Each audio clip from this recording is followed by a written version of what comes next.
রাতুল ব্যানার্জি একটা কোশ্চেন করেছেন আমার চ্যানেলে যে original tenant died 2007 and his wife died 2024.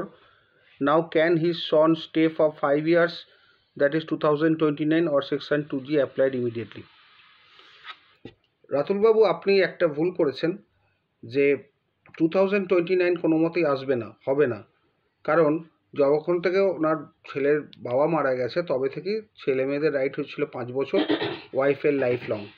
আপনি এখনই মামলা ফাইল করে দিন ইমিডিয়েটলি, 2G সেকশানেই করুন, দেরি করে লাভ নেই। কারণ 2029 ওটা ভুল ক্যালকুলেশন।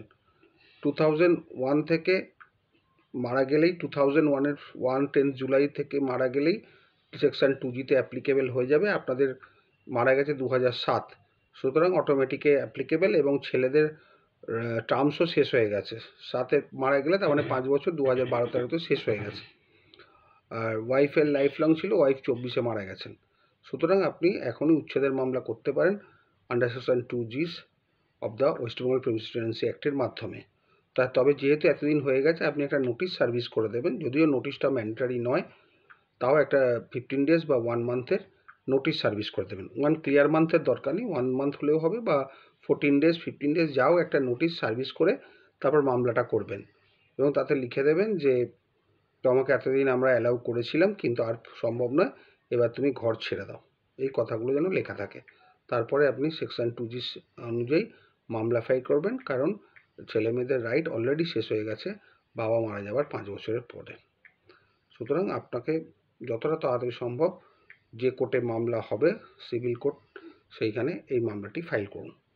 মামলাটি শেষ হতে হতে বেশি দিন সময় লাগবে না, কারণ যেহেতু মা বেঁচে নেই, ছেলে মেয়েদের অলরেডি 5 বছর ক্রস করে গেছে।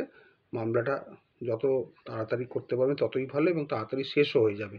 এখানে সেরকম ওদের কোনো ডিফেন্স নেই, একমাত্র ডিলে করা ছাড়া। আর সেকশন 2G করতে গেলে আর একটা যেটা আপনাদের বলে দিচ্ছি, যে স্ট্যাম্প ডিউটি কিন্তু ওই মান্থলি রেন্ট ধরে হবে না, মোটামুটি একটা নোশনাল ভ্যালু দেখিয়ে ফাইল করলেই হবে। এবং যতটা তাড়াতাড়ি পারবেন করবেন, এবং সেখানে অবশ্যই একটা ক্লজে ইন্টারিম অকুপেশন চার্জ এই প্রেয়ারটা রেখে দেবেন। এমনিতেও অকুপেশন চার্জ রাখবেন, মিন্স প্রফিট রাখবেন, রিকভারি অফ পজিশন রাখবেন, কিন্তু তার সঙ্গে ইন্টারিম অকুপেশন চার্জ অবশ্যই প্রেয়ারের মধ্যে রেখে দেবেন। তার ফলে আপনাদের অনেক সুবিধা হবে মামলাটা করতে। আর ওদের যখনই ওরা অ্যাপিয়ার করবে, রিটেন স্টেটমেন্ট ফাইল করবে, তারপরেই আপনি ইন্টারিম অকুপেশন চার্জের অ্যাপ্লিকেশানটা করে দেবেন। তাতে আপনার পক্ষে খুবই সুবিধে হবে, এবং এই অকুপেশন চার্জ পাবেনও যতটা পাওয়া যায়।